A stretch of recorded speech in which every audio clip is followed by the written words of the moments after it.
सैलाब आया, मैंने इमदाद की और सीमांचल की आवाम से मैंने कहा जो जमीर बेचने वाले थे वो चले गए, मगर जो तुम्हारे लिए मरने खड़ा हुआ है आज भी खड़ा हुआ है। मैं दोबारा आपसे वादा कर रहा हूं मख्ते में खड़े होकर कि आप देखेंगे कि उन्हीं 4 मुकामात से जो मेरे एमएलएस को खरीदे, इंशाअल्लाह मजलिस वहां से अपने अच्छे एमएलएस को मुंतखब करेगी और कांग्रेस को बताएगी कि तुम जिसको खरीदे वो जमीर फरोश थे, वो अपना ईमान बेचने वाले थे, तुमने धोखा किया, तुमने पीठ पर खंजर मारा सीमांचल की आवाम पर, इसीलिए हमसे दुश्मनी है। 4 एमएलएस को बर्दाश्त नहीं किए। फिर आप देखिए बीजेपी खिलाफ क्यों है।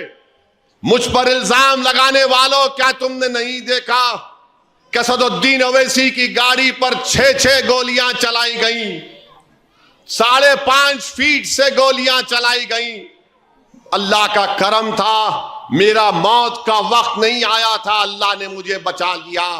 क्यों गोलियां चलाई गई मुझ पर, क्यों चलाई गई बताओ? इसलिए चलाई गई कि मेरी आवाज को बंद करना चाहते थे। चलाने वाले कौन थे? चलाने वाले हिंदुत्व आइडियोलॉजी को मानने वाले थे, चलाने वाले इस मुल्क के संविधान और आइन से नफरत करने वाले थे।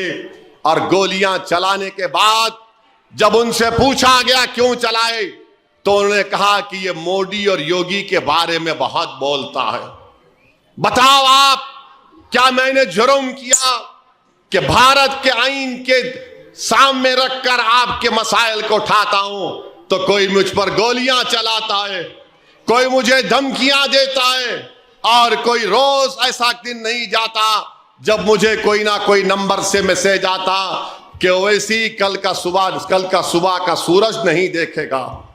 मेरे अजीज दोस्तों और बुजुर्गों, मजलिस का गुनाह सिर्फ यही है कि मजलिस ने 65 साल हैदराबाद में, हमारे बुजुर्गों ने तेलंगाना में मेहनत की, और उसके बाद जब हम हैदराबाद से निकलकर औरंगाबाद को गए, मुझ पर इल्जाम कांग्रेस और बीजेपी क्यों गुस्से में है मुझ पर। औरंगाबाद की पार्लियामेंट की सीट 19 साल से शिवसेना के पास थी, किसी में हिम्मत नहीं थी शिवसेना को हराने की। इम्तियाज जलील और वहां के हमारे 28 कारपोरेटर्स हैदराबाद को मेरे पास आए और आकर कहा कि असद साहब, औरंगाबाद में अपना एमपी जिताना है। मैंने कहा कैसे होगा? बोले आप इजाजत दीजिए, हम लड़कर औरंगाबाद में अपना एमपी कामयाब करेंगे। मैं दोबारा पूछा देखो ये मुमकिन है क्या?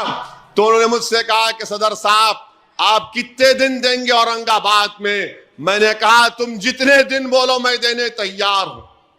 बल्कि मैंने तो औरंगाबाद की सरजमीन पर खड़े होकर कहा था कि अगर मुझे मौत आ जाए तो मुझे औरंगाबाद की सरजमीन में दफना देना।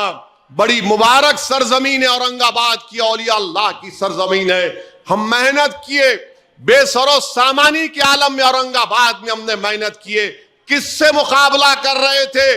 मोदी, अमित शाह, उद्धव ठाकरे शिवसेना से मुकाबला कर रहे थे।